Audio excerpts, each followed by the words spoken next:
Hi, and welcome to today's 4 Minute Mark. We are still in Mark chapter 13. I'll be glad when I'm done with this chapter. We're at verse 33, and I'm going to read to the end of the chapter. Be on guard, be alert. You do not know when that time will come. It's like a man going away. He leaves his house and puts his servants in charge, each with his assigned task, and tells the one at the door to keep watch. Therefore, keep watch, because you do not know when the owner of the house will come back, whether in the evening, or at the midnight, or when the rooster crows, or at dawn. If he comes suddenly, do not let him find you sleeping. What I say to you, I say to everyone, watch. Okay, these verses again troubled me when I was young, because I used to think, what happens if Jesus comes back when I'm sinning? Does that mean I'm out of the kingdom? No, Jesus is talking here about basically your life taken as a whole, your mindset, if you will, your goals of life. Jesus is saying here, remember, the earth is in birth pains.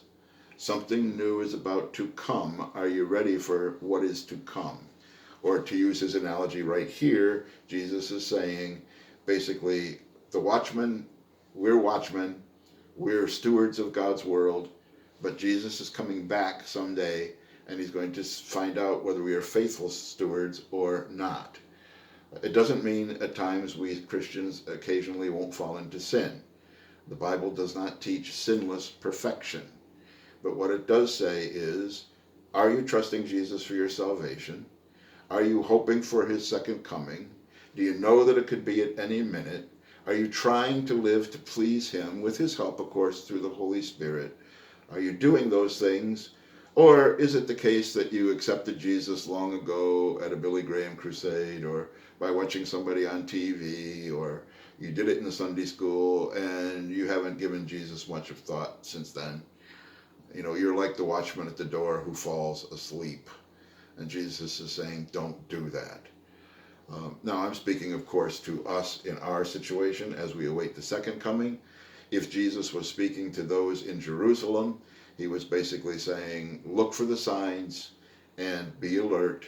And when the siege starts, get out as soon as you can, or as the siege is coming to you, get out as soon as you can. But be alert. That's what the Bible always says. Be alert, be ready, realize you're in a hostile world, realize you're in a fallen world, realize you have enemies, the world, the flesh, and the devil. Be alert for these things. Don't go to sleep as a Christian. Okay? So that's what's being said here. All right, let's go on to Jesus being anointed at Bethany, verses 1 and 2 to start with. Now the Passover and the Feast of Unleavened Bread were only 2 days away, and the chief priests and the teachers of the law were looking for some sly way to arrest Jesus and kill him. But not during the feast, they said, or the people may riot.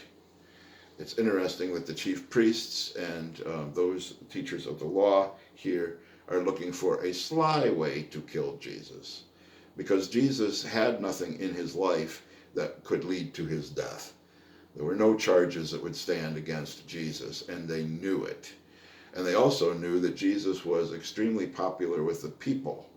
So if we do something to seize him when the people are around, that's what basically they're saying during the feast time. When people are around, and remember, he was arrested in the Garden of Gethsemane. If we do anything when people are around, they're going to revolt, because everybody loves Jesus. Okay, more tomorrow. Bye-bye.